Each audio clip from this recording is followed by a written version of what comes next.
Gee, thanks for the big hello. Welcome to MsMojo, and today we're counting down our picks for the best pre-1990 sitcoms that still hold up today. Just another club. They're the cream of society. Well, we'll fit in perfectly. Number 10, MASH. What's this morning's breakfast? Last night's dinner. Great, that was yesterday's lunch. MASH may be one of the few TV series that became more popular than the movie it was based on. Running for 11 years, famously 8 longer than the actual Korean War, the show followed the medical staff of a mobile army surgical hospital in South Korea. Although it's definitely a sitcom, its most famous moments tend to be dramatic. She killed it. She killed it. She killed the chicken? Indeed, the quirky character-based comedy is what makes those times when the realities of war come crashing in that much more devastating. MASH's mix of comedy and drama would be perfectly at home in the genre-bending TV landscape of today. Well, everybody knows war is hell. Remember, you heard it here last. War isn't hell. War is war and hell is hell. And of the two, war is a lot worse. Number 9, Laverne and Shirley. Before there was Abby and Ilana, there was Laverne and Shirley. The sitcom largely follows 2 women working in a Milwaukee brewery, searching for a better life, looking for eligible men, and maybe a little vo-dio-do-do along the way. I don't vo-dio-do-do. You vo-dio. After their introduction on Happy Days, Laverne DeFazio and Shirley Feeney won audiences over with their wisecracks and easygoing attitudes, though they always had the hearts of their eccentric neighbours, Lenny and Squiggy. I knew you girls would wind up calling on us. Yeah, I knew it too. As soon as Lenny told me you were hard up for dates this weekend. It wasn't much consolation, but it did lead to some great comedy. While their sarcasm made the protagonists hilarious, their optimism and deep friendship made folks fall in love with them. I'm sorry for dragging you through all this. I just thought that we might meet a couple of rich guys. Well, we gave it a try, didn't we, huh? Yeah. Number 8, Maude. Mr. Findlay isn't Carol's father. You see, I was married before. A lot before. God'll get you for that. When the sarcastic and irascible Maude Findlay joined legendary creator Norman Lear's growing troupe of iconic, politically minded characters, waves were made. The protagonist was conceived as the liberal counterpart to All in the Family's Archie Bunker. He brought the country back from the Depression. And dumped us right to the middle of World War II. Which he won as our commander-in-chief. No, that's a lie. Beatrice Arthur's guest spots on that show were followed by this boundary-pushing sitcom. Maude and its writers got right to work, testing the audience's limits with a season 1 episode that finds the middle-aged title character choosing to get an abortion. I think it would be wrong to have a child at our age. Oh, so do I, Walter. Oh, Walter, so do I. Like Lear's other sitcoms, this one was always confronting the social issues of the time. But for audiences of today, it's a sobering reminder of the cyclical nature of politics. Number 7, Cheers. From the start, Cheers had a winning formula. The central location of a working-class Boston bar gave way to a rotating crew of distinctive personalities that felt like family. It was a very confrontational family, but a family nonetheless. What a pathetic display. I'm ashamed God made me a man. I don't think God's doing a lot of bragging about it either. Think It's Always Sunny in Philadelphia without the sociopathic behaviour. Plus, Cheers had the benefit of a very compelling and endlessly funny romance at its centre. You know, I've never met an intelligent woman that I'd want to date. On behalf of the intelligent women around the world, may I just say, The constant sexual tension between womanizing bar owner Sam and snooty waitress Diane is the stuff of sitcom gold. That's to say nothing of the banter among the bar's regulars, like the cantankerous waitress Carla or the ever-popular Norm.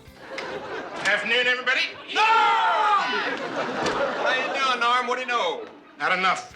Number 6, The Mary Tyler Moore Show. You know what? You got spunk. Well, I hate spunk. For 7 seasons, Mary Richards and her lovable colleagues at a local Minneapolis TV station dazzled us with episode after episode of workplace shenanigans. The Mary Tyler Moore Show represented a watershed moment for women on television. The lead character was an unmarried woman who was more concerned with professional development and realizing her own dreams than with finding a husband or raising a family. Wouldn't it make more sense, since it is a story about singles, and I'm single, for me to take it alone, and then, at some future date, if we did a story about married people, then Murray could take it alone. Sadly, modern comedies about independent working women still somehow seem like they're going against the grain. But luckily for us, The Mary Tyler Moore Show has 7 seasons of material on the subject. Let me get this straight. The only reason he was paid more than I am is because he was a man? Oh, sure, it has nothing to do with your work.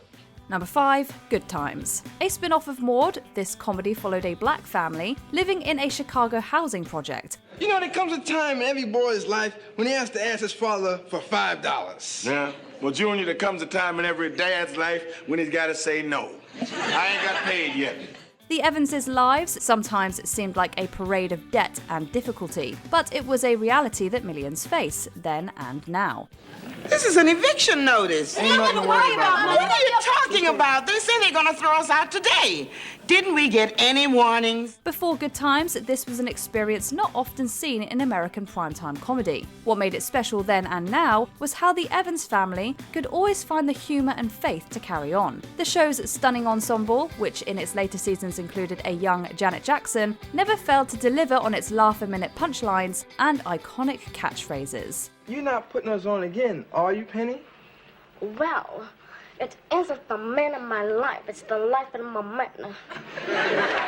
Number 4, The Golden Girls. Are you a Blanche or more of a Dorothy? I can't remember the last time I weighed 98. Probably college. Where'd you go to college, Blanche? The University of Jupiter? Before there was Sex and the City, there was The Golden Girls. Over 7 seasons, the mature foursome dished about life and love in ways that delighted audiences and tested the network censors. AIDS is not a bad person's disease, Rose. It is not God punishing people for their sins. You're right, Blanche. Today's viewers might be more surprised by their frank conversations about subjects like sexism, ageism, and queerness. It turns out the Golden Girls have been saying gay rights since the 80s. Why did you marry George? We loved each other. We wanted to make a lifetime commitment, wanted everybody to know. That's what Doug and Clayton want, too. These women made the golden years look so fabulous. It's a wonder there wasn't a national shortage of cheesecakes, shoulder pads, and wicker furniture while they were on the air. Number 3, I Love Lucy. There's no denying that the beloved sitcom about America's favourite redhead is a little dated. Lucille Ball's unmatched physical comedy is enough to warrant a look. Much of the cast, including her then real-life husband, Desi Arnaz, are already showbiz professionals. This is a series full of people who really know how to entertain a live audience. So everybody get a bottle of this stuff.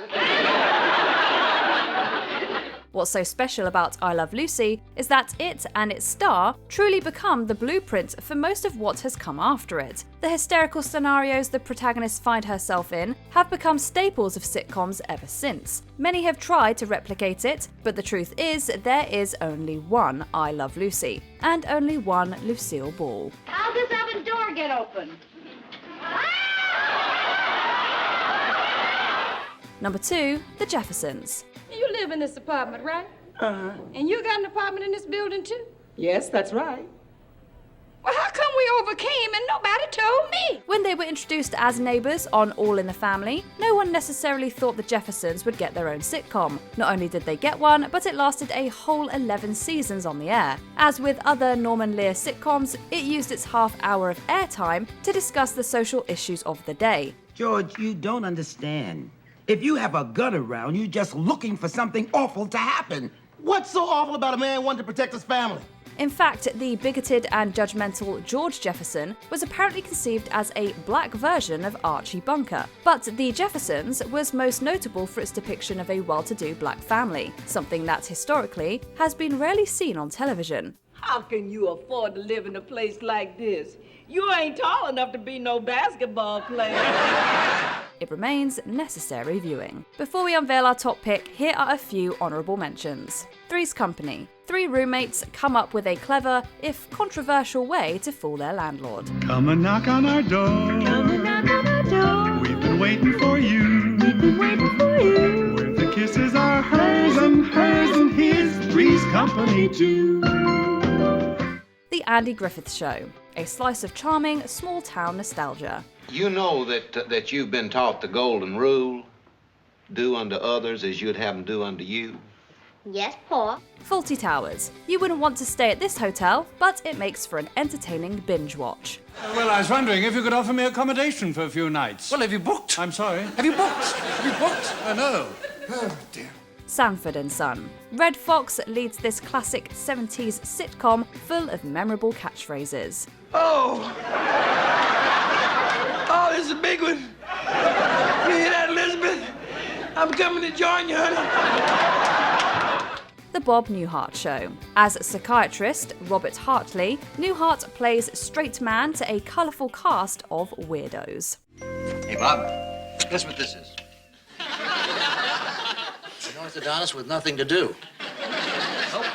Meet Mr. Eel. Before we continue, be sure to subscribe to our channel and ring the bell to get notified about our latest videos. You have the option to be notified for occasional videos or all of them. If you're on your phone, make sure you go into your settings and switch on notifications.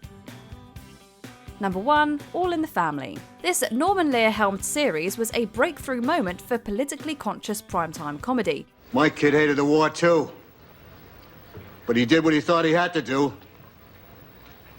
And David here did what he thought he had to do. But David's alive to share Christmas dinner with us. By today's standards, it's a wonder it ever got on TV. But don't let the internet comments fool you. Archie Bunker was just as offensive when the show premiered in 1971. I think that, if God had meant us to be together, he'd have put us together. Well, look what he's done. He put you over in Africa, he put the rest of us in all the white countries.